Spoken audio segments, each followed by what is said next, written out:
Hello everyone, welcome back to Roots and Shadows. In the last class, we were discussing the critical summary of Roots and Shadows. Let us have a recap of the summary. Indu visits her ancestral home with her husband Jayant to attend the marriage of her cousin Mini. 2. The house was ruled by a powerful matriarch, Akka.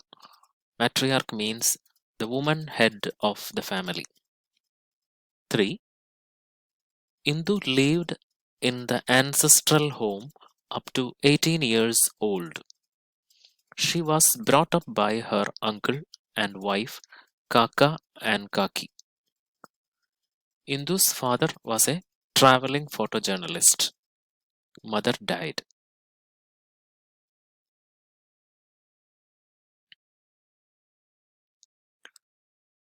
One day, Akka said something bad about Indu's mother, and Indu left the home in retaliation. Indu married Jayant without the consent of Akka. Indu receives Akka's invitation to come back to the ancestral home. That was where we stopped in the last class. Now back to the summary. When Indu reaches home after a gap of 10 years, she finds that Akka is in her deathbed. Just before her death, Akka reveals to her that she has chosen Indu as her heir.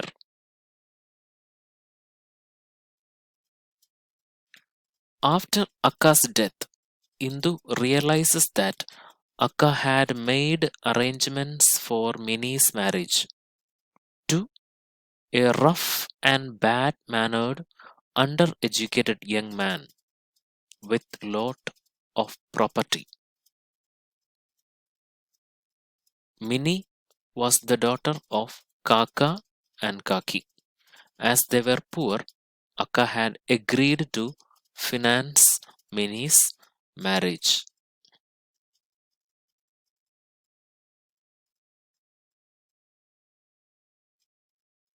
Indu feels that it is really an injustice that Mini had to marry a man who is not at all a match for her.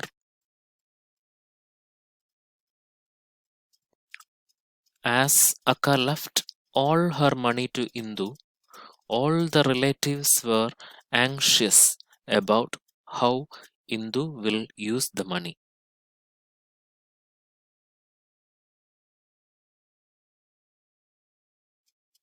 A lot of quarrels and arguments take place at home.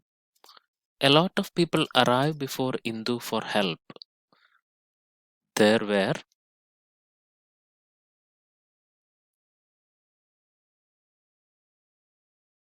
plenty of suggestions about how to use the money.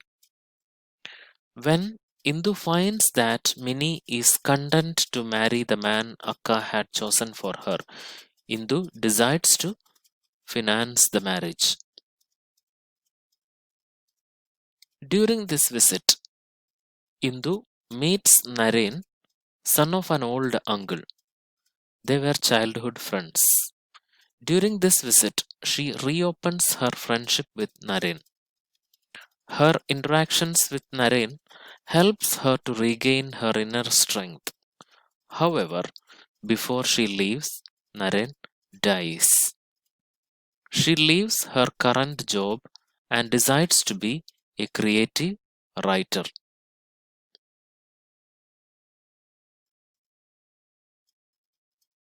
Indu sells the ancestral family home to a local businessman, Shankarappa.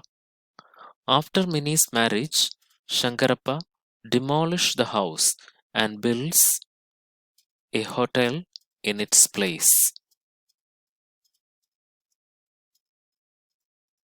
Naren's father, old uncle, dies before the destruction of the house. Kaka and Kaki goes to stay with their eldest son Hemant.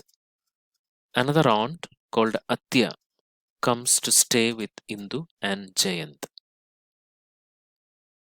So here ends the story of Roots and Shadows.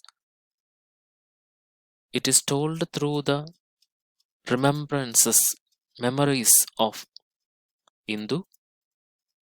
The novel begins with Indu's arrival at the family home after a gap of 10 years, and Indu is made the heir of the family by Akka, the matriarch.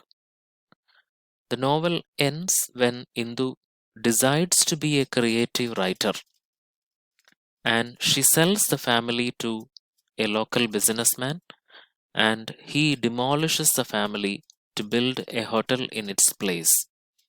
In between, various relationship with the relatives, parents, and others takes place, and through all these interactions, finally, Indu regains the inner strength. So here ends the story of Roots and Shadows. Though it is Indu's story, Deshpande tells it as the story of every educated middle class woman. The novel also tells how Indu tries to overcome the patriarchal values that is fed to women. Her physical relationship with Naren shows how she has learned to overcome such barriers. She is not guilty of the relation. She never feels that she should tell Jayant about it. The destruction of ancestral family home is symbolic. It tells that the age old customs and practices are not everlasting. They will crumble down one day. We will continue tomorrow, next day, with the feminist concerns of the novel. Thank you.